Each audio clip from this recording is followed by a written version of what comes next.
One night, after the adventure above described, the Khalifa Harun ar-Rashid said to Ja'far, his Wazir, "We will go down tonight into the city, and inquire respecting the affairs of those who are at present in authority, and him against whom any one shall complain we will displace." Ja'far replied, "I hear and obey," and when the Khalifa had gone forth with him and Mesrur, and they had passed through several of the market streets, they proceeded along a lane, and saw there an old man, with a net and basket upon his head, and a staff in his hand, walking at his leisure, and reciting these verses. They say to me, "Thou shinest among mankind, by thy knowledge, like the moonlight night," but I answer, "Abstain from thus addressing me, since there is no knowledge without power, for if they would pawn me, and my knowledge with me, and all my papers and inkhorn too, for one day's food, they would never find the pledge accepted to the day of judgment. As for the poor, and his condition, and his whole life, how full of trouble. In the summer he fails to earn his food, and in winter he warms himself over the fire pot. The dogs follow him wherever he goes, and any reviler, and he cannot repel him. If he states his case, and proves himself wronged, the judge will not admit his plea. Such, then, being the poor man's life, his fittest place is in the burial ground." The Khalifa, when he heard his recitation, said to Ja'far, "Observe this poor man, and consider these verses, for they indicate his necessity."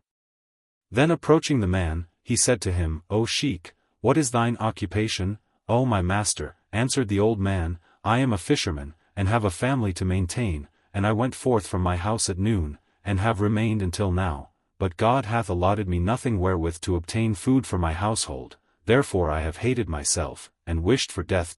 Wilt thou," said the Khalifa, "return with us to the river, and station thyself on the bank of the Tigris, and cast thy net for my luck?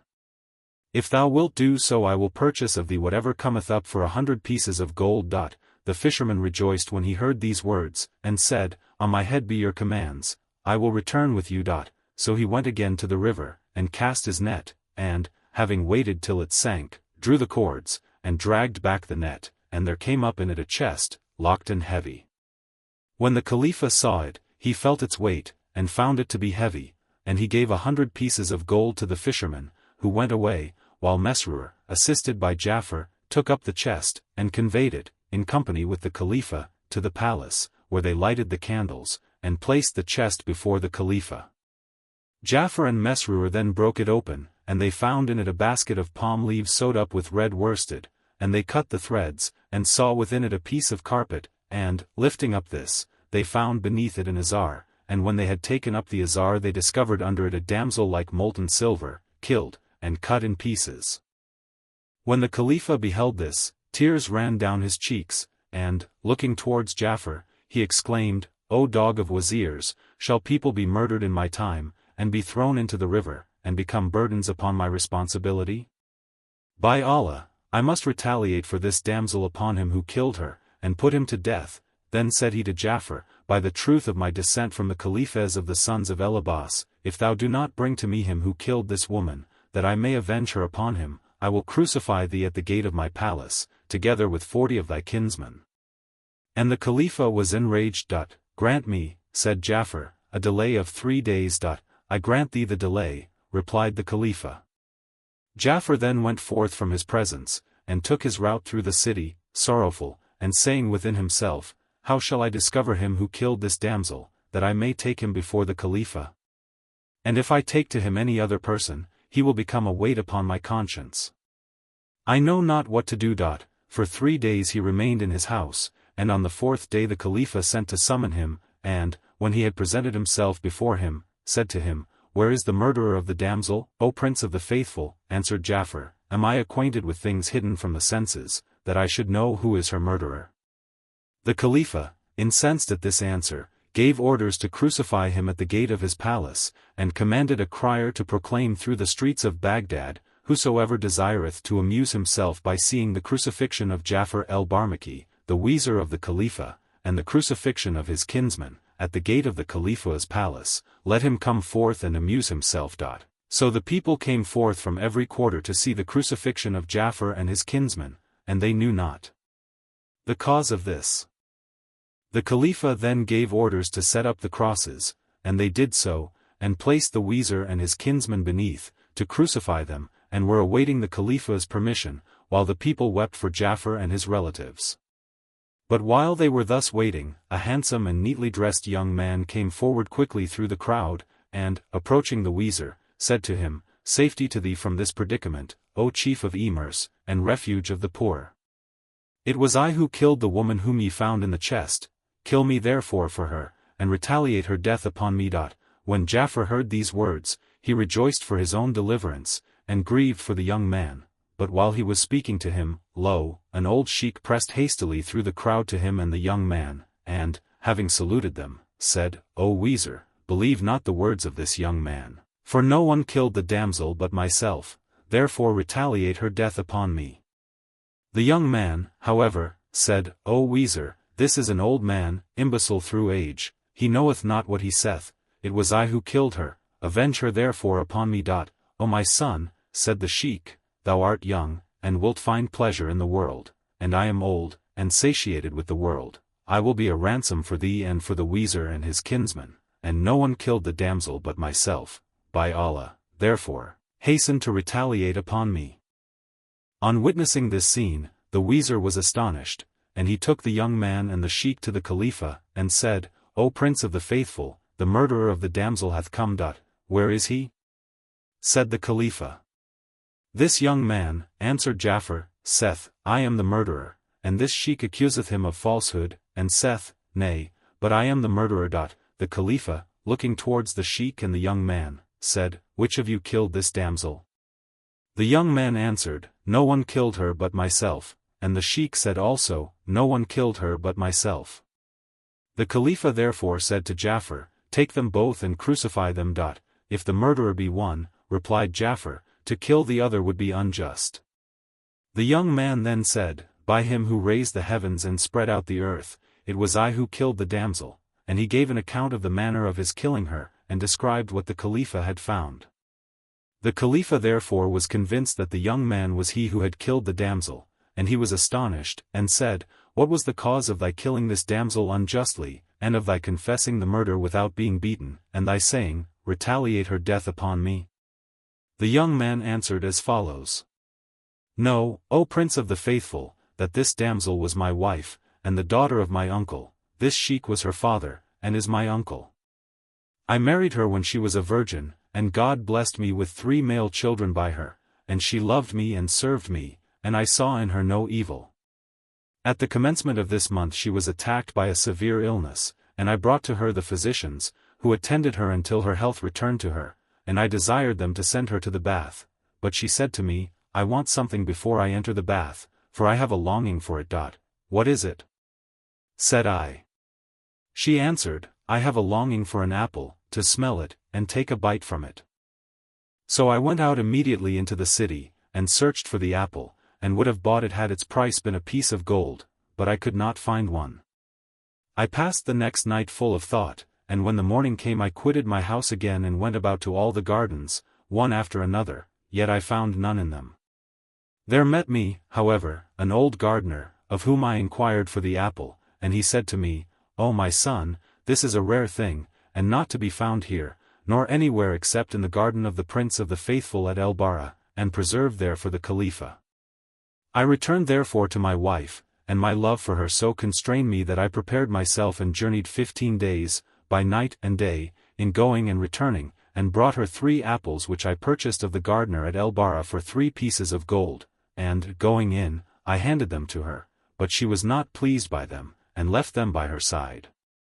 She was then suffering from a violent fever, and she continued ill during a period of 10 days.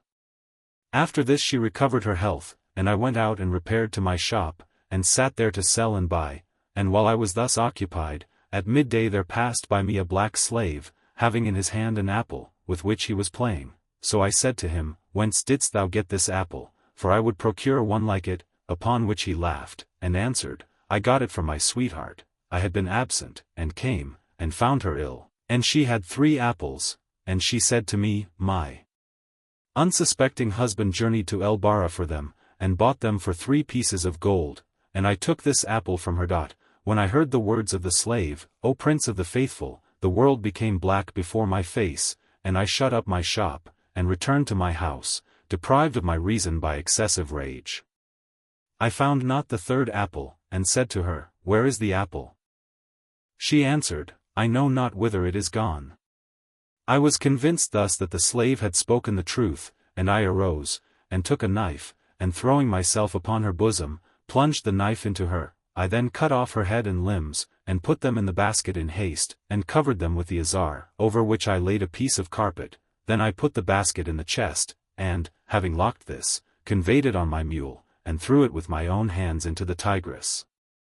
And now, continued the young man, I conjure thee by Allah, O Prince of the Faithful, to hasten my death in retaliation for her murder, as I dread, otherwise, her appeal for vengeance upon me on the day of resurrection. 9 For when I had thrown her into the Tigris without the knowledge of any one, I returned to my house, and found my eldest boy crying, though he knew not what I had done to his mother. So I said to him, What maketh thee cry? And he answered, I took one of the apples that my mother had, and went down with it into the street to play with my brothers, and a tall black slave snatched it from me, and said to me, Whence came this to thee? I answered him, My father made a journey for it, and brought it from El-Bara, for the sake of my mother, for she is sick. He bought 3 apples for 3 pieces of gold, but he took it from me and beat me, and went away with it, and I am afraid that my mother may beat me on account of the apple. When I heard my son's story, I discovered that the slave had forged a lie against the daughter of my uncle, and found that she had been killed unjustly, and as I was weeping bitterly for what I had done, this sheik, my uncle and her father, came to me, and I informed him of the event, and he seated himself by me, and wept. We wept until midnight, and continued our mourning for her 5 days, ceasing not to the present day to bewail her death. By the honor of thine ancestors, therefore, hasten my death, to retaliate her murder upon me. The Khalifa wondered at the young man's story, and said, By Allah, I will not put to death any but the wicked slave, for the young man is excusable. Then looking towards Ja'far, he said to him, Bring before me this wicked slave who hath been the cause of the catastrophe, or, if thou bring him not, thou shalt be put to death in his stead. So the Wazir departed weeping, and saying, Whence shall I bring him? Not every time that the jar is struck doth it escape being broken. I have no stratagem to employ in this affair, but he who delivered me in the first case may deliver me in the second. By Allah, I will not go out from my house for 3 days, and the truth, whose perfection be extolled, will do what he willeth. So he remained in his house 3 days, and on the 4th day he caused the A to be brought, and made his testamentary arrangements, and as he was bidding farewell to his children, and weeping, lo, the messenger of the Khalifa came and said to him, The Prince of the Faithful is in a most violent rage, and hath sent me to thee, and he hath sworn that this day shall not pass until thou art put to death if thou do not bring to him the slave. On hearing this, Ja'far wept, and his children wept with him, and when he had bidden them all farewell except his youngest daughter, he approached her for the same purpose. He loved her more than all his other children, and he pressed her to his bosom, and wept at the thought of his separation from her, but, in doing this, he felt something round in her pocket, and said to her, What is in thy pocket? She answered, O my father, it is an apple, our slave and brought it, and I have had it 4 days. He would not give it me until he had received from me 2 pieces of gold. At this mention of the slave and the apple, Ja'far rejoiced, and exclaimed, O ready dispeller of trouble, and immediately he ordered that the slave should be brought before him. He was therefore brought in, and he said to him, Whence came this apple, O my master? He answered, I went out 5 days ago, and, entering one of the by-streets of the city, I saw some children playing, and one of them had this apple, and I snatched it from him, and beat him, and he cried, and said, That belongs to my mother, and she is sick. She wanted my father to bring her an apple, and he made a journey to El-Bara, and brought back for her 3 apples which he bought for 3 pieces of gold, and I took this to play with it. Then he cried again, but, paying no regard to him, I took it away and brought it hither, and my little mistress bought it of me for 2 pieces of gold. When he heard this story, Ja'far was filled with wonder at discovering that this distressing event, and the murder of the damsel, had been occasioned by his slave, and he took the slave and went with him to the Khalifa, who ordered that the story should be committed to writing, and published.